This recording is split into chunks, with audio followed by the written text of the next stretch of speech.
You know, this whole idea of divine action, it's really got me thinking differently after reading this text. It's like someone just handed me like a user manual for, tapping into some kind of power source I never even knew was there. What about you? What's grabbed your attention so far? I think for me, it's how the text highlights this weird paradox, like our minds, they're incredibly powerful, right?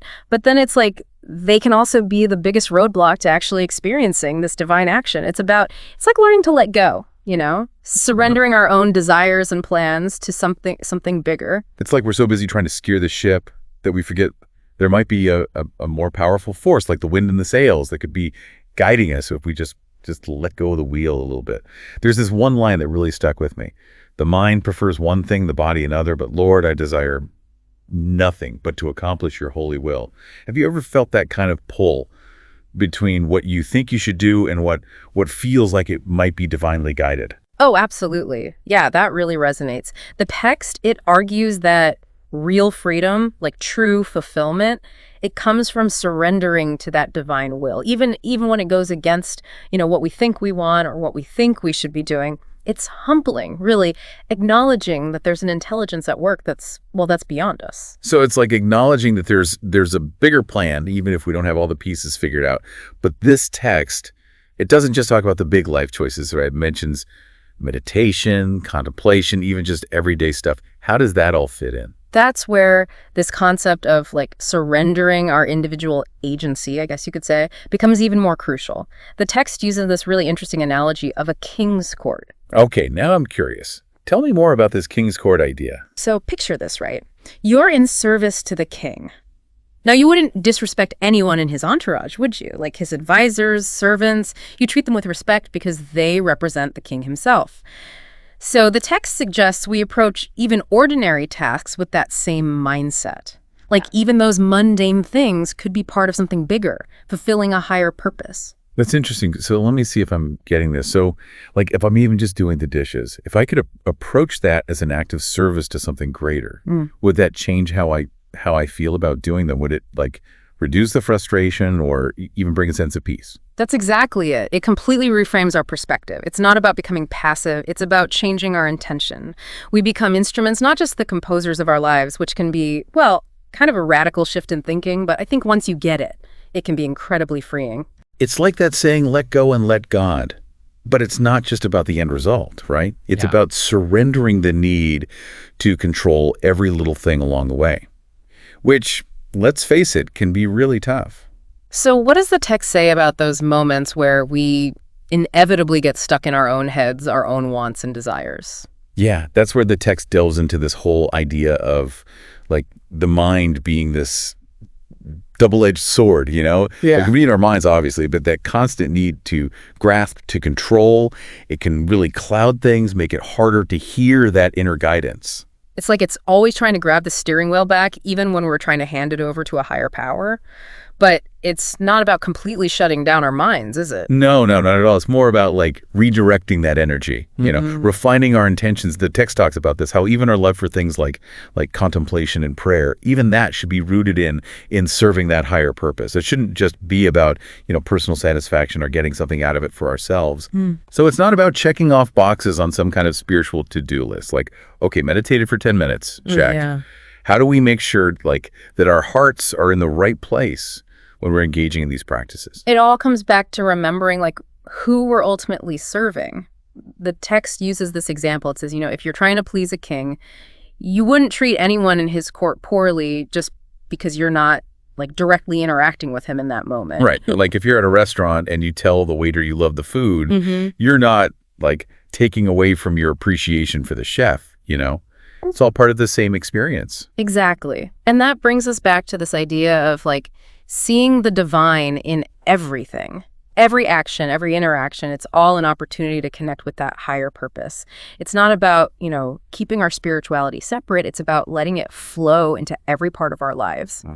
I can see how that could be really transformative for people. I know it would be for me. We're so used to compartmentalizing, right? We go to a religious service, but then it's we leave those beliefs at the door when we go back to work on Monday. How do we bridge that gap? That's what the text is challenging us to do. It's saying that True holiness, true fulfillment, it comes from aligning ourselves with that divine will in everything we do, no matter how small or insignificant it might seem on the surface. It's like we're all invited to participate in this cosmic dance where every step, even the tiniest adjustment, it all contributes to the bigger picture. That's a great way to put it, and it's not always easy. Let's be real. We're human. We get caught up in our own stuff, our own agendas. But this text just keeps coming back to this idea that real freedom, it's in the surrender. It's letting go of the need to control everything and instead becoming instruments of something far greater than we can even imagine. Which brings us to this line that really resonated with me. God can change exterior obstacles into means for making progress. That seems like a really key part of this whole divine action concept. What are your thoughts on that? Yes, that's where things get really interesting. It's suggesting that what we see as obstacles, setbacks, even failures, they can actually become opportunities for growth, for transformation, when we look at them through this lens of divine action. So it's not about pretending like challenges don't exist or trying to put a positive spin on everything. It's about like choosing how we respond when those challenges inevitably pop up. Yes, exactly. It's shifting from why is this happening to me to what is this experience here to teach me? How can I use this, even if it feels bad right now, to get closer to that divine purpose, even if I don't fully understand it yet? That's such a powerful reframe. It's like we're not just, victims of circumstance. We actually have a say in how we interpret those circumstances, how we respond to them. Yeah. Exactly. And that choice, that shift in perspective, it opens up all these possibilities that we might have missed otherwise. It's about surrendering our limited understanding to something infinite. But it's not like we're off the hook completely, right? We still have to actually do something. Mm. So how does that work if we're supposed to be surrendering control? Okay, yeah, that's the million-dollar question, right? Yeah. If we're not the ones calling all the shots, how do we actually practically live this out in our everyday lives? Where do we even begin? It does feel kind of like a paradox, doesn't it? Like, how can we surrender control but still, actually do anything? It is. It's more like a dance than a light switch. You don't just flip it on or off. The text suggests a starting point, though. It says, try asking, Lord, what wilt thou have me to do? and it's not about waiting for some booming voice from the sky. It's about getting quiet inside, being open to hearing that guidance from within. Creating that space, almost like a vacuum for the wisdom to come through. Yeah, that's it. And that space, it might be through meditation, contemplation, prayer, or even just, taking a deep breath and quieting all that mental chatter, whatever helps us create that stillness. Like we're tuning our inner radio, finding the right frequency where that guidance can finally come through clearly. I love that, the radio analogy. And the more we practice tuning in, the better we get at it, We start noticing those little nudges, the synchronicities, those almost like little winks from the universe. It's not about becoming passive, it's about becoming more receptive. Shifting gears from driving stick to letting the car do some of the work for you. We're still the ones behind the wheel, but we're letting a higher power handle the gears. Exactly. Recognizing that our little actions are part of something so much bigger.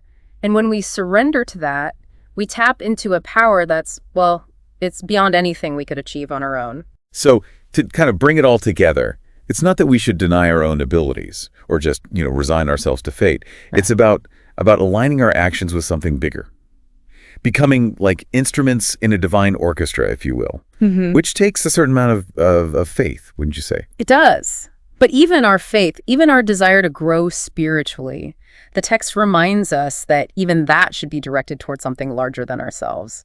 It's not about, seeking enlightenment for our own benefit. It's about becoming a conduit for that divine action to work through us and impact the world around us. Not about becoming these spiritual giants, but, almost like humble servants. Which is kind of a refreshing perspective, don't you think? Mm-hmm. Especially these days when everything seems to be about individual achievement. Wow, this has been an incredible deep dive. So much to process, so much to really sit with and unpack. It really has. And it's not a one-time thing, It's a lifelong journey, a continual unfolding. Absolutely. So for anyone listening who's feeling inspired to really try and live this out, what would you say is the most important thing to keep in mind? I think the biggest takeaway is that this isn't just some, nice sounding idea. It's a practice. It's a way of life. It's about showing up each day, each moment really, and honestly asking, how can I be of service? How can I align my actions with that divine will, even if it's just in this one little interaction, this one task?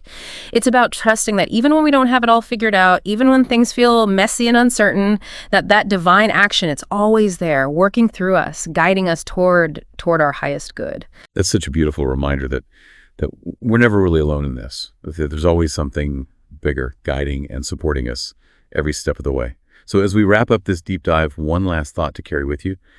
What if you approached every interaction, every task, every challenge as an opportunity to connect with that divine purpose? What might change in your experience if you let go of the need to be in control and allowed yourself to become an instrument of something truly greater, just something to reflect on as you go about your day? Thanks for joining us on this deep dive, and until next time, keep exploring, keep asking questions, and keep seeking that divine spark within yourselves.